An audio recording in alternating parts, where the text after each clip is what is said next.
Kadang, yang bikin hidup berat itu bukan cuma tumpukan kerjaan, tapi beban yang kita bawa pulang diam-diam.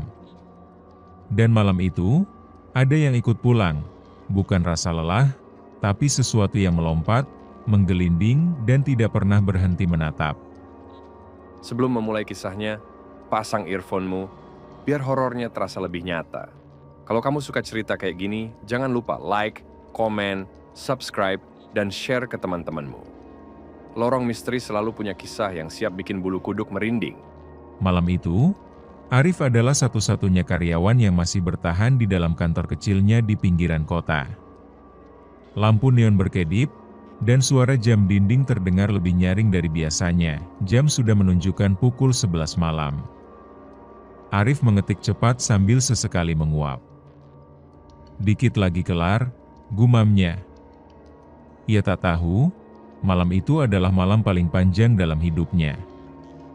Ruangan itu pernah jadi lokasi pemakaman sebelum berdiri gedung perusahaan. Orang-orang kantor biasa bercanda soal suara ketukan dari lantai bawah atau langkah kaki tanpa wujud. Tapi Arif tak pernah peduli. Saat komputer akhirnya ia matikan, Arif menghela napas panjang. Ia ambil jaket, dan berjalan menuruni tangga yang lampunya mulai meredup. Tapi malam itu, langkah Arif bukan satu-satunya yang terdengar. Langkah Arif menuruni anak tangga yang sempit dan kusam, satu demi satu, perlahan. Krek, krek, krek, suaranya bergema pelan, menyatu dengan malam yang dingin. Tangga itu memang tua, dibuat dari kayu yang sudah lembab, dengan cat yang mengelupas di sisi dinding.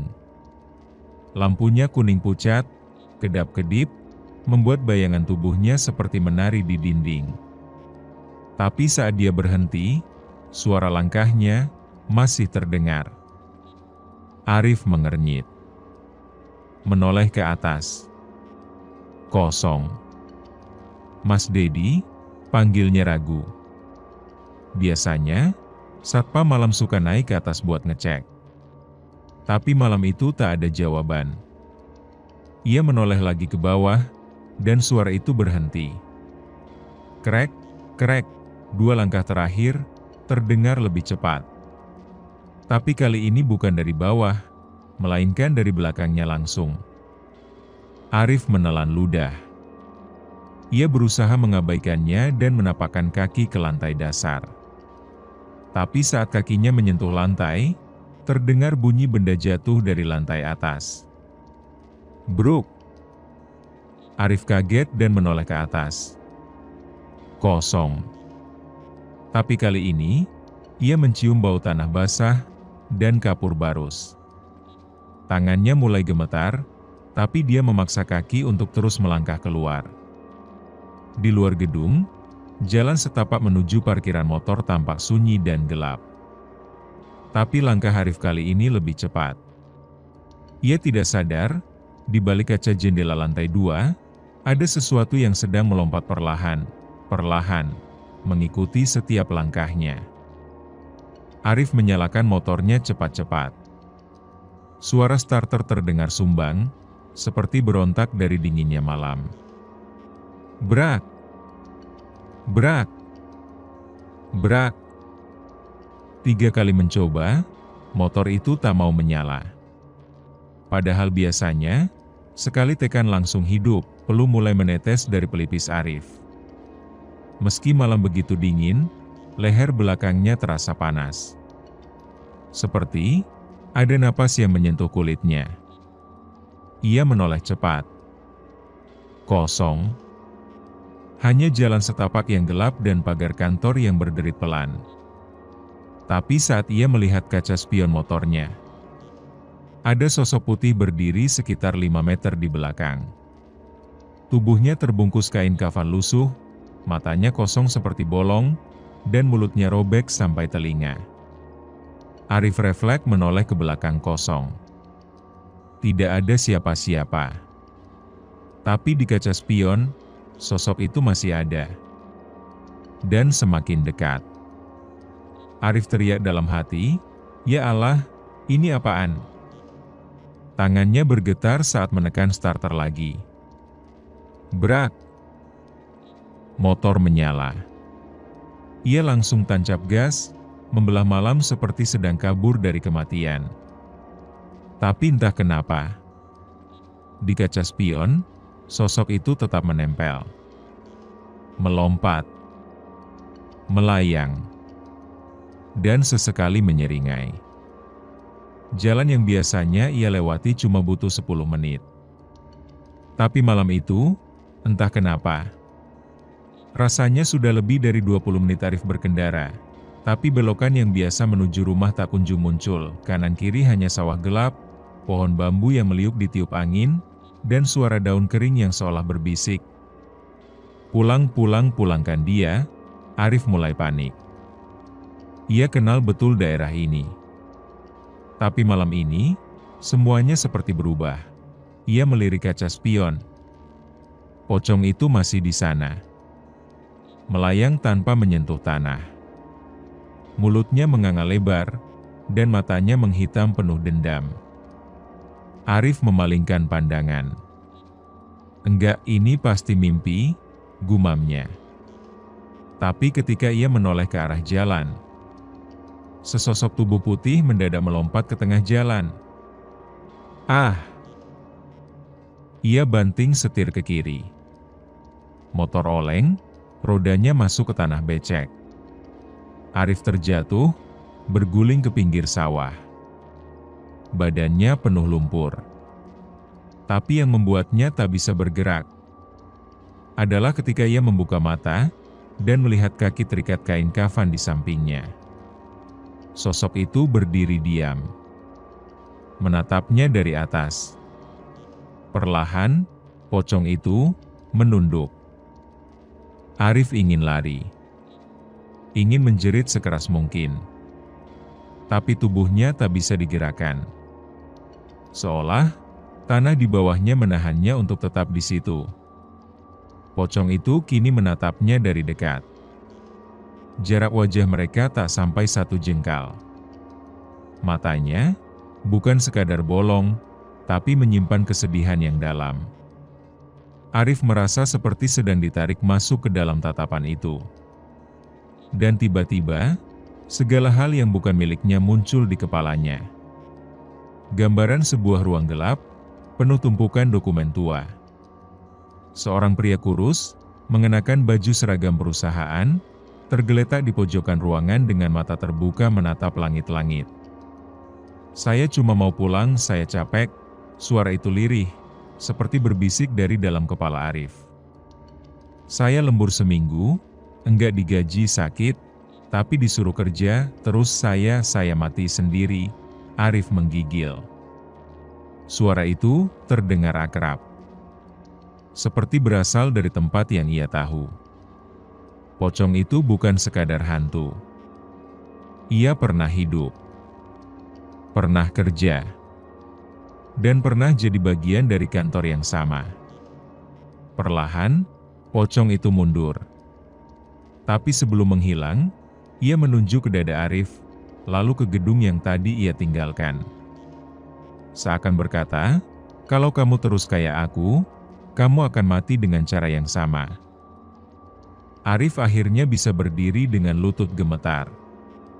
Nafasnya memburu, keringat bercampur lumpur menetes dari pelipisnya. Tapi yang paling menyiksa, bukan rasa takut melainkan rasa bersalah. Ia pandangi jalan di depannya yang tiba-tiba terang, seolah pocong itu membuka jalan kembali pulang. Tapi saat motor ia nyalakan dan melaju, satu kalimat terus bergema di kepalanya.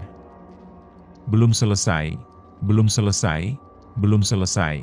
Sesampainya di rumah, Arif langsung masuk kamar dan terkunci di dalam.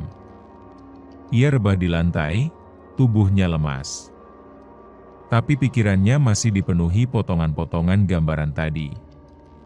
Wajah pria kurus di ruangan lembab. Kertas lembur. Bau amis. Dan kotak makan siang yang belum disentuh. Arif membuka ponselnya, membuka folder dokumen kerja lama. Di sana, ia melihat satu nama yang membuat bulu kuduknya berdiri. Sujiman, staf data entry, status, mengundurkan diri, 2021, tapi Arif ingat betul, tidak ada yang pernah lihat Pak Sujiman keluar dari kantor. Bahkan, waktu itu dia satu-satunya yang bantu bersih mejanya. Tiba-tiba notifikasi email masuk. Dari pengirim tidak dikenal. Subjeknya, kamu harus kembali. Ada yang masih tertinggal. Isinya kosong. Hanya satu attachment. Foto pocong itu berdiri di depan meja kerja Arif. Malam semakin larut. Tapi mata Arif justru tak bisa terpejam. Ia duduk di pojok kamar, masih menatap layar ponselnya yang menampilkan foto pocong itu berdiri tepat di depan mejanya. Tapi kali ini, ia sadar ada detail yang tak pernah ia perhatikan. Di tangan pocong itu, tergenggam erat lembar absensi lembur bertahun 2021. Dan saat Arif zoom fotonya, ia melihat namanya sendiri, tertulis di bawah nama Sujiman. Arif merinding. Dia ingat betul, malam itu ia sempat melihat Pak Sujiman terbatuk-batuk di pojokan ruangan. Tapi karena deadline mepet, ia hanya menoleh sekilas dan berkata, "Pak, airnya di dispenser ya, saya juga lembur nih. Capek semua, malam itu." Pak Sujiman tak pernah pulang. Dan perusahaan menyatakan ia mengundurkan diri, tanpa pesangon, tanpa jejak. Arif menggenggam rambutnya sendiri. Nafasnya tercekat. "Ya Tuhan, saya yang terakhir lihat dia," bisiknya. Pagi harinya, dengan langkah berat, Arif datang ke kantor. Bukan untuk kerja, tapi untuk masuk ke ruangan arsip. Di sana, ia temukan satu dus besar bertulis tangan, lembur 2021 belum dibayar. Di antara tumpukan kertas, ada slip lembur terakhir milik Sujiman. Jumlahnya, hanya Rp420.000, tapi angka itu seperti beban satu dunia. Karena bukan cuma uang. Itu adalah harga dari sebuah nyawa yang dibiarkan mati dalam diam. Arif berdiri di depan meja HRD. Tangannya gemetar, matanya merah. Di genggamannya, slip lembur Pak Sujiman yang ia temukan semalam. "Bu, ini, saya cuma mau tanya, apakah nama ini pernah dibayar lemburnya?" Staf HRD mengerutkan kening. "Sujiman? Itu yang katanya ngilang waktu pandemi ya?" "Bukan ngilang, Bu, dia meninggal. Di kantor ini. Lembur. Sendirian." Suasana jadi hening. Beberapa karyawan yang mendengar mulai saling pandang. "Maaf, Mas Arif, kita nggak ada data dia meninggal. Kami tahunya dia resign. Kalaupun benar ada slip ini, itu bukan tanggung jawab kami." Arif menatap mata ibu itu tajam, lalu meletakkan amplop berisi uang Rp420.000 di atas meja. "Kalau bukan tanggung jawab kantor, biar jadi tanggung jawab saya." Ia tinggalkan amplop itu, dan keluar dari kantor. Hatinya sedikit lega, tapi langkahnya berat. Saat malam tiba, Arif kembali melewati jalan yang kemarin membuatnya trauma.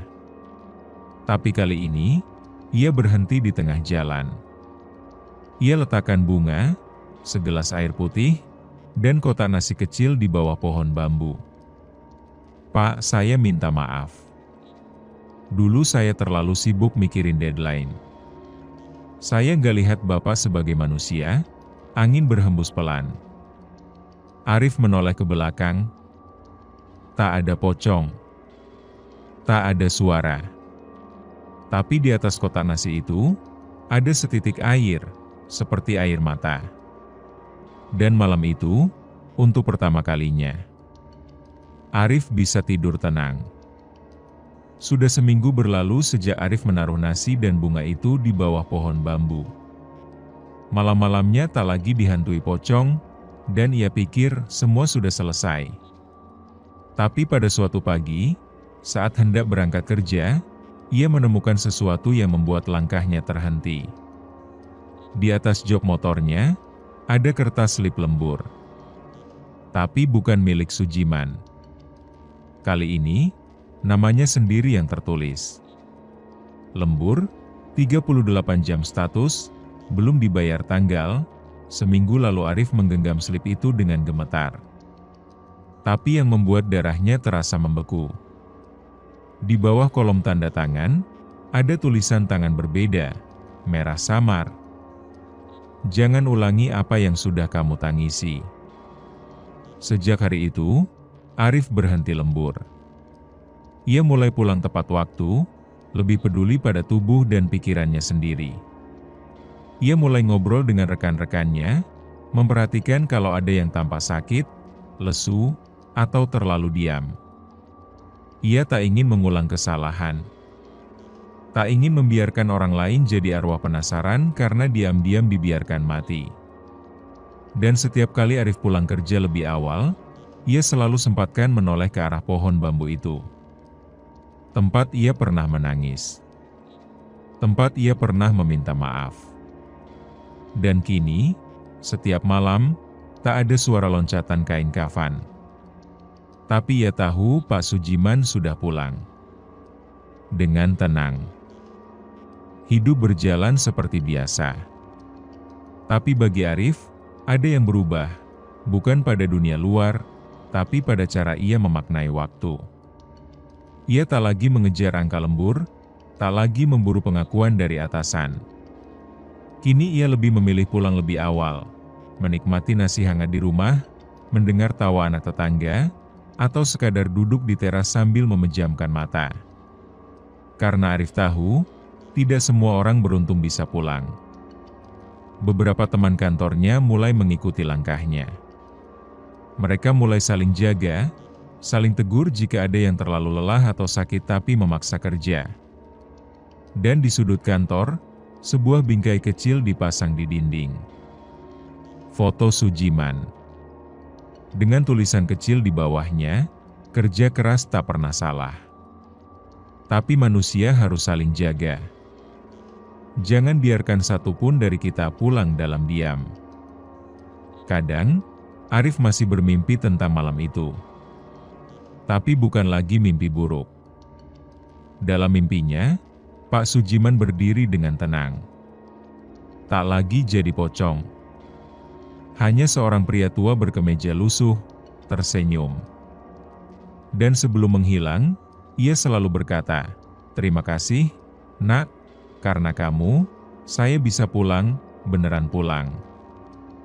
Di akhir segalanya, Arif sadar, yang paling menakutkan dari kerja keras bukanlah lelah, tapi saat kita terlalu sibuk, hingga lupa siapa yang kita tinggalkan. Termasuk diri kita sendiri. Pesan moralnya adalah, jangan anggap remeh kelelahan. Jangan anggap biasa tekanan kerja yang membuatmu kehilangan arah.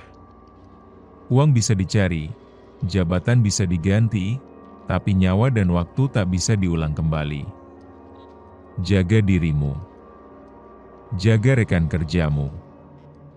Jangan sampai mereka pulang sebagai cerita, bukan sebagai manusia.